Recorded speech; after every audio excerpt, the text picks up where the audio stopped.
Avis vascular centre మన దేశంలోనే the best varicose vein hospital. నమస్తే రమగారు. నమస్తే జయ. రమగారు, సంకటహర చతుర్థి దీని యొక్క విశిష్టత, ఆ రోజు అసలు మనము ఆచరించాల్సిన విధి విధానాలు, ప్రత్యేకమైన పూజలు అందరూ చేసుకోవచ్చా, ఏంటి రమగారు అసలు? ప్రతిసారి మాట్లాడదాం జయ. మనం ప్రతి సంవత్సరం వినాయక చవితి అప్పుడు ఇది చెప్తూ ఉంటాం. సంకటహర చతుర్థి అంటే నెలకి 2 చవితులు వస్తాయి. మనం ఎట్లా వెళ్తాం, మన కాలం ఎలా నడుస్తుంది, మంది డేట్ల ప్రకారం పోతుంది. అవును, 1, 2, 3, 4 నుంచి 30 దాకా లేదా 31 దాకా, కొండకుతో 27, 28 దాకానే. అంతే అంతే. అయితే మన హిందూ దీని ప్రకారం, భారతీయ పాత విధానం ప్రకారం చాంద్రమానం నడుస్తుంది. ఈ చాంద్రమానం అంటే చంద్రుడి యొక్క కదలికలతో మన డే మారుతుందన్నమాట. తిథులు అంటాం వాటిని మనం. 28 ఇవి ఎట్లా పోతాయి? 28 కాదు, పోనీ 29, 30 చేసుకుందాం దాన్ని. పాడ్యమి నుంచి మొదలు పెట్టుకుని పౌర్ణమి దాకా 15. ఓకే. అక్కడి నుంచి 16వ రోజు నుంచి మళ్ళీ పాడ్యమి నుంచి మొదలు పెట్టుకుని అమావాస్య దాకా. ఓకే. ఇట్లా మన తిథులు నడుస్తూ ఉంటాయి. ఇందులో ప్రతి నెల 2 పాడ్యములు రావాలి, 2 విధియలు, 2 తదియలు, 2 చవితులు, 2 పంచములు, 2 షష్ఠులు, 2 సప్తములు, అన్ని 2 రావాలి. 2 రానివి ఏమిటి? ఒకటి పౌర్ణమి, రెండోది అమావాస్య. అవి మాత్రం సింగిల్ డేట్స్. చతుర్దశులు, త్రయోదశులు, దశములు, ఏకాదశులు అన్ని 2 రావాల్సింది. ఏకాదశి నియమం మనకి సాధారణంగా ఉంటుంది. ఎట్లా? శుక్ల ఏకాదశి, బహుళ ఏకాదశి. ఏకాదశి నాడు ఉపవాసం ఉండటం, ద్వాదశి నాడు ద్వాదశ పారణ చేయటం మన తాలూకు హిందూ సంప్రదాయం. అలాగే హిందూ సంప్రదాయం ప్రకారం నెలలో వచ్చే 2 చవితులని మనం వినాయక ఆరాధన చేయవచ్చు. ఓకే. ఈ చవితి ఆరాధన మనం ప్రత్యేకంగా ఎప్పుడు చేస్తాము? వినాయక చవితి చేసుకుంటాం. ఒక శుక్ల చవితి సంవత్సరంలో ఒక్కసారి వినాయక శుద్ధ చవితి నాడు, అది మన భాద్రపద శుద్ధ చవితి నాడు వినాయక వ్రతకల్పం చేసుకుంటాం. వినాయకుడి పుట్టినరోజని, ఆ రోజునే ఆయనకి గణాధిపత్యం లభించిందని, వాళ్ళ ఆయన్ని పూజిస్తే అన్ని విఘ్నాలు తొలగిపోతాయని గణాధ్యక్షుడని ఆయన్ని కొలుచుకుంటాం. అలాగే ప్రతి నెల వచ్చేటువంటి కృష్ణ చవితి నాడు, బహుళ చవితి నాడు వినాయక ఆరాధన చేస్తే సమస్త విఘ్నాలు తొలగిపోతాయి అనేది ఒక ప్రత్యేకమైన నియమంగా చెప్తారు. ఓకే. ఈ నియమాన్ని మనకంటే ఎక్కువగా తమిళులు పాటించేవారు. వాళ్ళు ఎక్కువ పాటిస్తారు. మనకి జాతకంలో కేతు ప్రభావం ఎక్కువగా ఉన్నా, ఏ పనైనా మొదలుపెట్టి ఎప్పటికీ అవ్వకపోతున్నా, పిల్లలు చదువుల్లో వెనకపడుతున్నారనిపించిన, దీనికి మన ఇంట్లో ఉండాలి వ్రతము నియమము ఏం లేదు. పెద్దవాళ్ళు చెప్పిందే చెయ్యాలి, మన ఇంట్లో లేకపోతే చేయకూడదు అలాంటిది ఉండదు. సార్వజనీయమైన వ్యవహారం, ఎవరైనా చేసుకోవచ్చు. మనమే ప్రాబ్లమ్స్లో ఇరుక్కుంటున్నాం. ఏ పనైనా మొదలు పెడితే అవటం లేదు, అన్ని అడ్డంకులే దానికి. ఓకే. వ్యాపారాలకి, చదువులకి, ఇంట్లో ఏదైనా వస్తువులు తరచుగా పాడైపోవటం, ఇది కూడా జ్ఞాపకం పెట్టుకోండి. మిక్సీ రిపేర్ చేయిస్తావు, వెట్ గ్రైండర్ పడుకుంటుంది. దానికి ఏదో చేయిస్తావు, వాషింగ్ మెషిన్ ప్రాబ్లం వస్తుంది, అది అయిపోయింది, సూయింగ్ మెషిన్ పడుకుంటుంది. ఇట్లా రిపేర్లు చేస్తూ ఉన్న వాళ్ళు ఉంటారు చూడు. నేను కూడా ఉన్నా ఆ లిస్ట్ లో. అవునండి. నేను ఒకటి రిపేర్ చేస్తే ఇంకోటి వస్తుంది. ఒకటి మొదలు పెడితే పాపం లిస్ట్ వస్తుంది, వస్తూనే ఉంటుంది. మా వాళ్ళ ఇంట్లో ఎక్కిరిస్తున్నారు, ఒకటి రిపేర్ చేయకుండా ఉంచుకుంటే అది ఒకటే ఉంటుంది నీకని. అట్లా ఒకటి వస్తుంది. ఏమీ లేవనుకో, మెళ్ళ పెట్టుకుంటే నల్ల పసలు కొలిసేని టిక్కని విరుగుతుంది, ఆ పస విరిగిపోతుంది. నిజంగా నిజం రమ్మ గారు. చెవిదుద్దులు సీలలు విరిగిపోతాయి. కొంతమంది జాతకాలు ఉంటాయి చూడండి, ఒక వరుసగా వస్తాయి, ఆగితే మళ్ళీ ఆగిపోతాయి. 2 సార్లు 2 బంగారపు వస్తువులు అయినాయి. ఓ వారం ఏమో ఒక 15 రోజుల్లో ఒక మొదటి ఫోర్ట్నైట్ లో చెవిదుద్దు సీల బిళ్ళ విరిగి చేతిలోకి వచ్చింది, పొల్లేమో ఆ గొట్టంలో ఉండిపోయింది. ఇదేమిట్రా ఇలా అయింది, దీన్ని చేయించాలి అనుకుంటున్నా. సరిగ్గా 15 days తిరగంగానే చిన్న గొలుసు ఒకటి పెట్టుకుంటాను నేను, హుక్ దగ్గర విరిగింది. దాన్ని రిపేర్ చేయించా, చెవిది ఈ గొలుసు విరిగింది. గొలుసు ఇంకా రిపేర్ చేయించలేదు, ఉంచారు. మళ్ళీ ఇంకోటి వస్తుందని. నెక్లెస్లు అవి లింకులు ఊడిపోతే ఏం చేస్తాను, అలా అనిపిస్తుంది నాకు.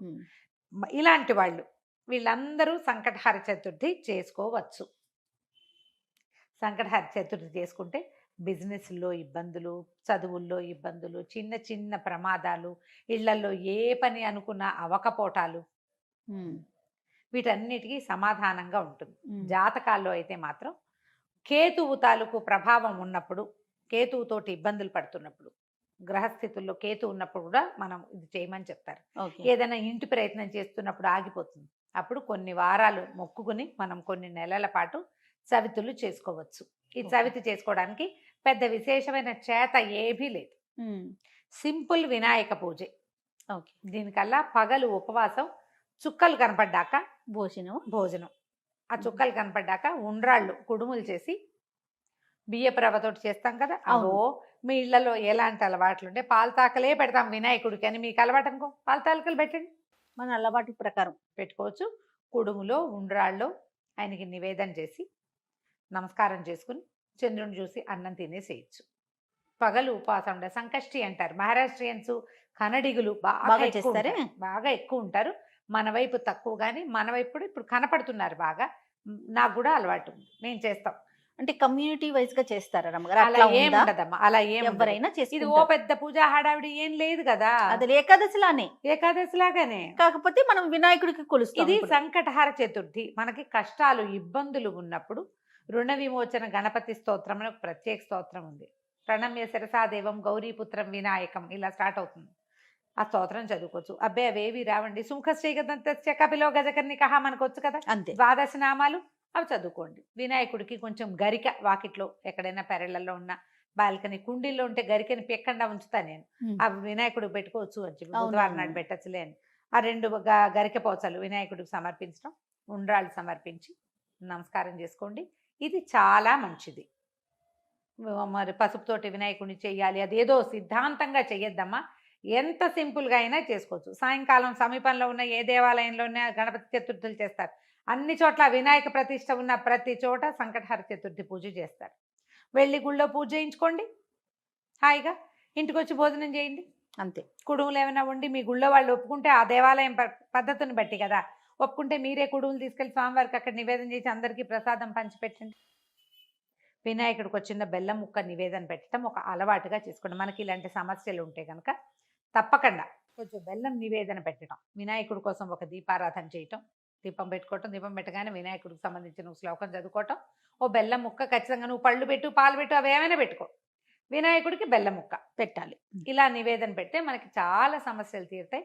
ఇప్పుడు నవంబర్ 1 వచ్చినట్టుంది, అవునండి. అంతేనా? అవును. ఆ ప్రతి నెల చూసుకోండి, క్యాలెండర్లో ఉంటుంది. మీరు ఈజీ మెథడ్ ఏంటి, క్యాలెండర్లో నోట్ చేసి పెట్టుకోండి. ఇందులో మళ్ళీ ఒక స్పెషల్ ఉంది.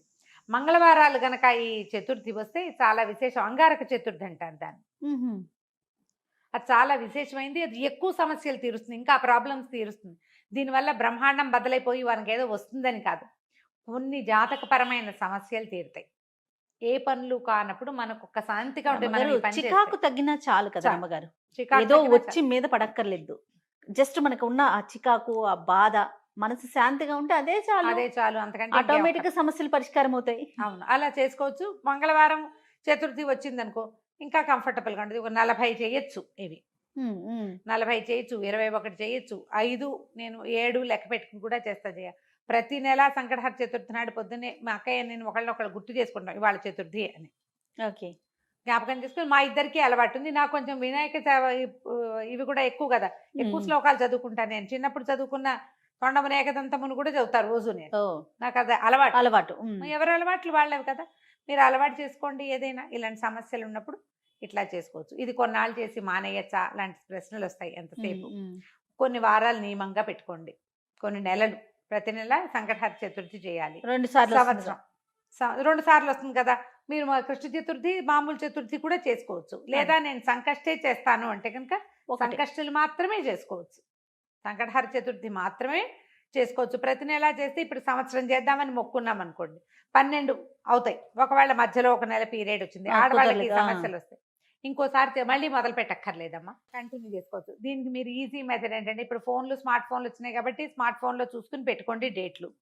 నేనైతే క్యాలెండర్లో రౌండ్ ఆఫ్ చేసి పెట్టుకుంటా ఇవాళ చతుర్థి అని. వాళ్ళు కూడా ఎర్ర వినాయకుడు బొమ్మ వేస్తుంటారు, అక్కడ వినాయకుడు బొమ్మ కనపడుతుంది, టీటీడీ వాళ్ళ దాంట్లో కనిపిస్తూ ఉంటుంది.